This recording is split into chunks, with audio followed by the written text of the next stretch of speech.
For now, we're going to learn about two types of loops because that will help you learn to write looping code. There are two other types of loops, but you'll learn about those later. The first kind of loop we're going to talk about is count-controlled loops.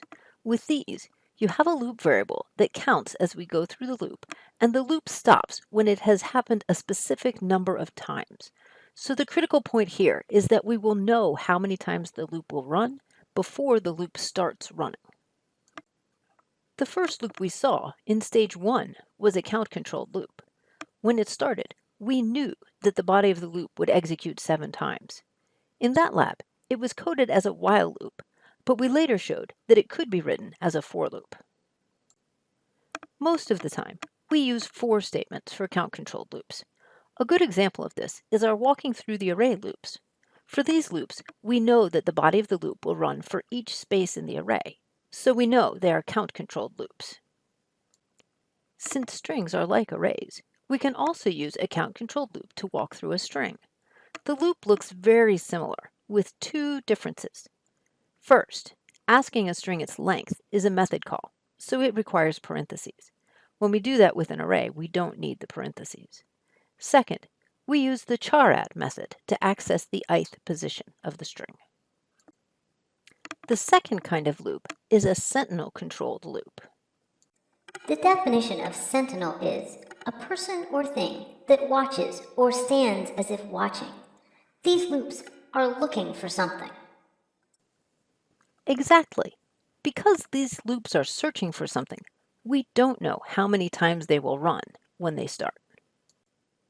As an example, when this loop starts, we don't know how many times it will run. There is some chance that the first random number we get will be big enough to stop the loop, but there's also some chance that the loop will run 10 or more times before it stops. That's an example, but it's a pretty ridiculous one. Why would you do that? I'll give you that. But there are lots of times when we use a loop to keep going until something happens. We could be repeating until a user tells us to stop. We could be searching for a particular piece of information. We could be playing until a score reaches a certain value. I could make 1,000,000 of these. Having a variable that counts isn't enough to make the loop count-controlled. Sometimes Sentinel-controlled loops have variables that count. Look at this loop.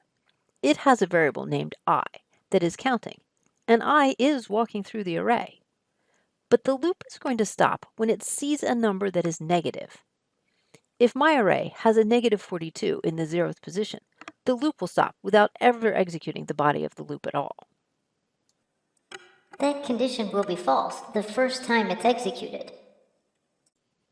However, if the first two values are positive, the loop will keep going until I is 2, and we hit that -3. So we don't know how many times this loop will run before it starts. So even though it has a counting variable, it is a Sentinel-controlled loop.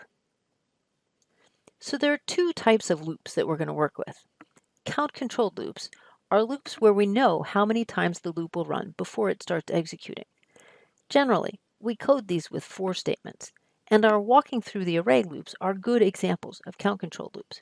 In those walking through the array loops, we know it's going to touch every position of the array, so we know how many times it's going to run before it starts. The other kind of loop is a Sentinel-controlled loop. These loops are searching for something, and we don't know how many times they'll execute. In general, we code Sentinel-controlled loops with while statements. And it's really important to notice that even if you have a variable that counts, that is not enough for you to know that it's a count-controlled loop. The distinguishing characteristic between the two loops is whether or not you know how many times it will execute when it starts executing.